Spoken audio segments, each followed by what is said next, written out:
नमस्कार, मैं हूं प्रशांत भारद्वाज और आप देख रहे हैं न्यूज रूम पोस्ट। बंगाल की खाड़ी में उठे चक्रवात सितरंग ने बांग्लादेश में सितम ढाया हुआ है। वहां समुद्र के तटीय इलाकों में रहने वालों के लिए ये साइक्लोन कहर बनकर टूटा और 7 लोगों की जान ले ली। बांग्लादेश में तबाही मचाने के बाद इस साइक्लोन का असर अब असम के नागांव में भी दिखाई दे रहा है। अब तक मिली जानकारी के मुताबिक असम के नागांव जिले में भारी बारिश और आंधी के कारण कई घर क्षतिग्रस्त हो गए और सैकड़ों पेड़ भी उखड़ गए। हवा की रफ्तार लगभग 100 किलोमीटर प्रति घंटा है। बंगाल के दक्षिण 24 परगना में बकखाली समुद्र तट पर ज्वार भाटा उठने लगा। पर्यटकों और स्थानीय लोगों को समुद्र के पास न जाने की चेतावनी दी जा रही है। इस चक्रवात के मद्देनजर देश के पूर्वी और पूर्वोत्तर के 4 राज्यों में अलर्ट जारी किया गया है।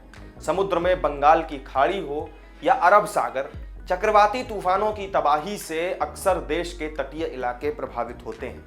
ऐसे में चक्रवाती तूफानों के बारे में कुछ बेसिक जानकारी आपके पास जरूर होनी चाहिए। मसलन चक्रवात होता क्या है, कैसे बनता है और इसका नामकरण कैसे और कौन करता है। तो चलिए इन्हीं सवालों के जवाब आपको इस वीडियो में दिए देते हैं। दरअसल समुद्र के गर्म इलाके में मौसम की गर्मी से हवा गर्म होकर बेहद कम एयर प्रेशर का एक क्षेत्र बनाती है। हवा गर्म होकर तेजी से ऊपर आती है। इससे ऊपर की नमी मिलकर फिर बादल बनाती है। इस वजह से बनी खाली जगह को भरने के लिए नम हवा तेजी से नीचे जाकर फिर ऊपर आती है। जब हवा बहुत तेजी के साथ उस क्षेत्र के चारों तरफ घूमती है तो घने बादलों और बिजली के साथ मूसलाधार बारिश होने लगती है। तेज घूमती इस हवा के क्षेत्र का व्यास हजारों किलोमीटर के बराबर तक होता है। भारत के नजरिए से देखें तो ज्यादातर चक्रवाती तूफान बंगाल की खाड़ी में उठते हैं। पिछले 120 सालों में आए सभी चक्रवाती तूफान के 14% ही भारत के पास के अरब सागर में आए हैं। बंगाल की खाड़ी में उठने वालों की तुलना में अरब सागर के चक्रवाती तूफान तुलनात्मक रूप से काफी कमजोर होते हैं। चक्रवात का नाम रखे जाने की प्रक्रिया भी बड़ी खास होती है। इन सभी चक्रवातों का नाम विश्व मौसम विभाग के तहत आने वाले दुनिया भर में फैले वार्निंग सेंटर की तरफ से किया जाता है। इस पैनल में 13 देश होते हैं, जिनमें Bharat, Pakistan, Maldives, Bangladesh, Myanmar, Oman, Sri Lanka, Thailand, Iran, Qatar, Saudi Arab, UAE और यमन जैसे देश शामिल हैं। साल 2020 में इन देशों ने 13 नाम सुझाए थे। इसके चलते चक्रवातों के 169 नामों की लिस्ट तैयार की गई थी।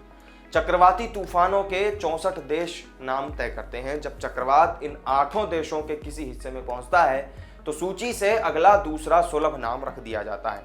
इन 8 देशों की ओर से सुझाए गए नामों के पहले अक्षर के अनुसार ही उनका क्रम भी तय कर दिया जाता है और उसके हिसाब से ही फिर चक्रवाती तूफान के नाम रखे जाते हैं।